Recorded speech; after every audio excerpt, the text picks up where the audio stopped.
E no nosso Fono Convida de hoje, eu tenho o grande prazer de apresentar para vocês a Ana Carolina Medeiros. A Ana é fonoaudióloga, especialista em voz pelo Conselho Federal de Fonoaudiologia e já atua aí há bastante tempo na área de voz, oratória e comunicação. Ana, seja muito bem-vinda, é um grande prazer receber você aqui hoje. Muito obrigada, Paula, pelo convite. É um prazer e uma honra estar aqui com você hoje.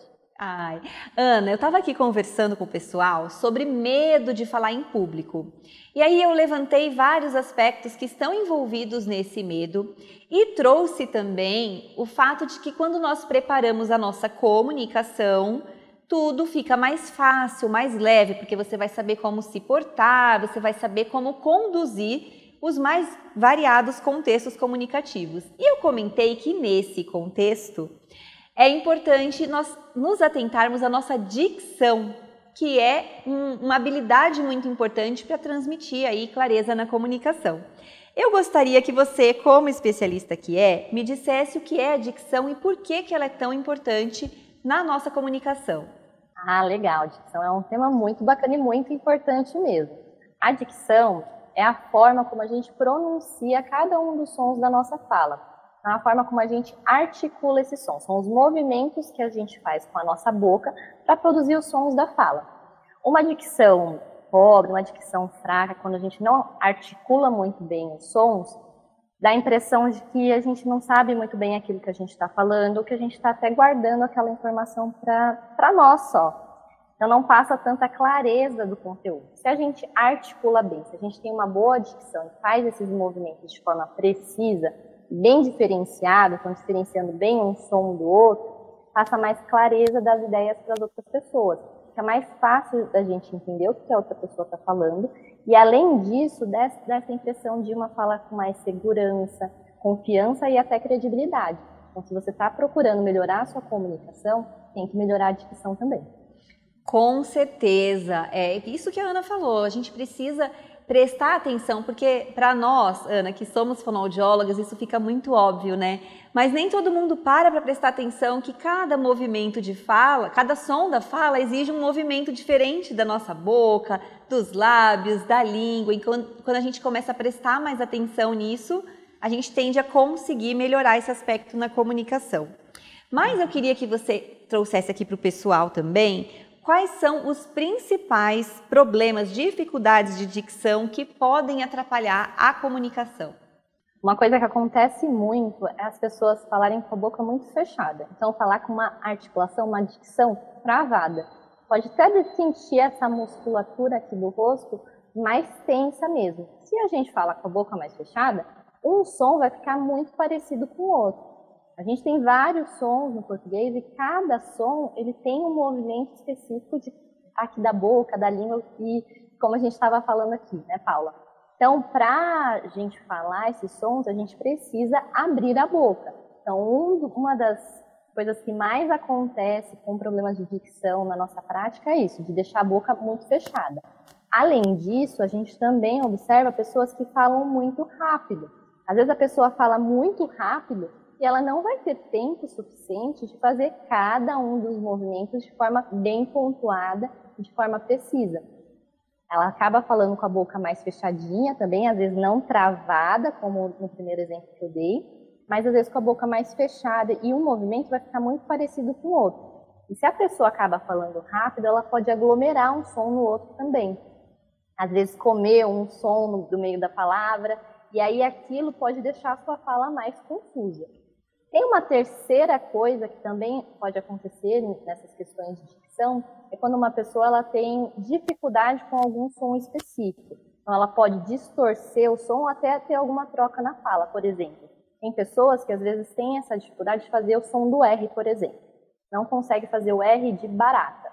E aí na hora que ela vai fazer o som, vai falar essa palavra barata, ela acaba distorcendo o R, falando barata, por exemplo. Ela não chega a fazer o R, mas também não chega a esconder, ele está ali no meio do caminho. Então é uma distorção. Pensando na palavra separada, às vezes a gente vai entender pelo contexto. Mas pensando numa fala contínua, essa distorção pode dificultar da outra pessoa te entender. E uma coisa que acontece muito com quem apresenta essas distorções e trocas na fala é que eles, além de apresentar essa distorção, eles acabam até apresentando uma articulação imprecisa também. Na tentativa de camuflar essa alteração, essa dificuldade que eles têm nesse som, eles acabam falando com a boca mais fechadinha. Se a boca fica mais fechadinha, os sons ficam muito parecidos. E aí ela já apresenta essa distorção, não consegue fazer o som que ela tem dificuldade, e além disso, os outros que ela consegue, ela faz de forma imprecisa. Então a fala fica mais difícil de ser entendida por outras pessoas. E o resultado de tudo isso, Ana, é as pessoas pedirem para repetir, né? Ai, fala de novo, eu não entendi. Nossa, eu não consegui compreender o que você falou. Ou, no caso das distorções e às vezes até substituições, um certo bullying, né? Quando o pessoal troca, fala errado, principalmente depois de adulto, isso às vezes acaba se tornando distrativo na comunicação e nem sempre causa uma boa impressão ali. E com relação à velocidade de fala, você foi falando aí, me lembrou a apresentadora Tata Werneck, que é maravilhosa, que inclusive tem essa velocidade de fala aumentada, complementando ali o tom de humor, mas ela sempre bate muito nessa tecla da dicção, das pessoas reclamarem que não entendem o que ela fala. Quando ela foi atuar na novela, que já não era um papel de humor, isso impactou significativamente, ela teve que trabalhar essa dicção. E aí, conforme você foi falando, ela me veio à cabeça aqui para usar de exemplo também do quão importante é nós trabalharmos a nossa comunicação, principalmente a depender do que nós fazemos profissionalmente. Enquanto humorista, essa fala mais acelerada, às vezes soa até engraçada, e ela usa muito isso a favor dela. Mas impactou negativamente quando ela foi atuar como atriz e precisou fazer aí um trabalho de fonoaudiologia. E por falar ainda em trabalho de fonoaudiologia, eu gostaria que você contasse para o pessoal se existe algum exercício simples, um que qualquer pessoa possa fazer para melhorar aí a articulação dos sons da fala e ter uma dicção melhor.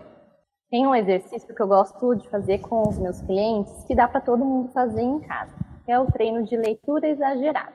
Que é isso, você vai pegar um texto, qualquer texto, tá? Pode ser alguma coisa que você já esteja lendo, ou alguma coisa, um folheto que está ali em cima da mesa, pode pegar para treinar. Você vai ler aquele texto de forma exagerada. O que seria isso? Fazer esse movimento da boca muito exagerado. Não é falar normal, como você fala no seu dia a dia. É exagerar, é sentir a musculatura, falar mexendo a boca, sentir aqui a bochecha, dá até para sentir os olhos fechando também. Então você vai ler esse texto uma primeira vez de forma exagerada, mexendo bem a boca, e depois você vai ler de forma precisa. O que seria isso? Pensa que sua articulação ela está aqui. Você vai ler de forma exagerada, aqui, mexendo bem a boca. Aí na segunda vez que você for ler, você vai diminuir. Vai aqui ficar no meio do caminho, entre a exagerada e a sua normal.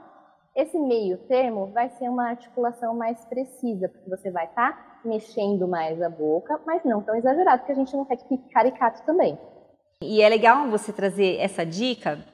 Eu gosto de reforçar que nós temos músculos da fala, são músculos que precisam ser trabalhados. Então, quando você não articula muito bem, não está mexendo muito bem a boca, você não está trabalhando bem esses músculos e está tendo uma fala menos clara, menos precisa, você aumentar e fazer esse exagero que você sugeriu, óbvio, como você mesma falou, nós não vamos conversar dessa forma no dia a dia, mas é uma forma de acordar aí esses músculos e trazer mais percepção para esses movimentos de fala, para conseguir chegar mais fácil num modelo mais adequado e claro, né, e preciso. E Ana, para finalizar, eu gostaria que você comentasse um pouquinho se o nervosismo pode influenciar na dicção. Como eu comentei com você hoje, aqui no programa nós falamos muito sobre o medo de falar em público ou o medo de conversar com as pessoas, de expor as suas ideias e opiniões. E eu queria que você trouxesse um pouquinho de, será que esse nervosismo, esse medo pode afetar a dicção? E se sim, como contornar isso? Muito bem, pode atrapalhar sim. Muitas pessoas, quando ficam nervosas, elas têm a tendência de começar a falar mais rápido. Como a gente já comentou, quando a gente acelera, a gente pode acabar falando com a boca mais fechada. E um som vai ficar mais parecido com o outro, a gente acaba podendo aglomerar os sons e a sua fala ficar mais confusa. Então, quando você está nervoso, você tem que controlar a sua velocidade de fala. Falar mais devagar, mais pausadamente, prestando atenção nessa movimentação da boca. Além disso, quando a gente está nervoso, a nossa boca pode ficar mais seca. Se a nossa boca está mais seca, fazer os movimentos de forma precisa fica mais difícil. Então, sempre que você tem uma apresentação importante, que você está se sentindo mais nervoso, cuidar também da sua hidratação. Vai tomando pequenos goles d'água para ir hidratando a sua boca e esses movimentos saírem com mais fluidez na hora que você estiver se comunicando. Maravilha, Ana, eu quero te agradecer muito. Tenho certeza que todas as orientações que você vão ajudar úteis para o pessoal que está nos assistindo lá de casa. Mas eu gostaria que você falasse o seu Instagram para o pessoal acompanhar o seu trabalho. Qual é o seu Instagram? Claro, o meu Instagram é @fono.anacarolmedeiros. Podem me seguir lá que a gente vai conversando, vai trocando uma ideia. E eu queria agradecer muito pela oportunidade, Paula, foi um prazer conversar aqui com vocês e que as pessoas continuem seguindo o seu programa para aprender cada vez mais a se comunicar melhor. É isso, Ana, agradeço muito, estou muito feliz com a sua presença e como eu sempre falo aqui no programa, comunicar é preciso e precioso e as dicas que você trouxe aqui com certeza são preciosas para quem está nos assistindo lá de casa. Um beijo!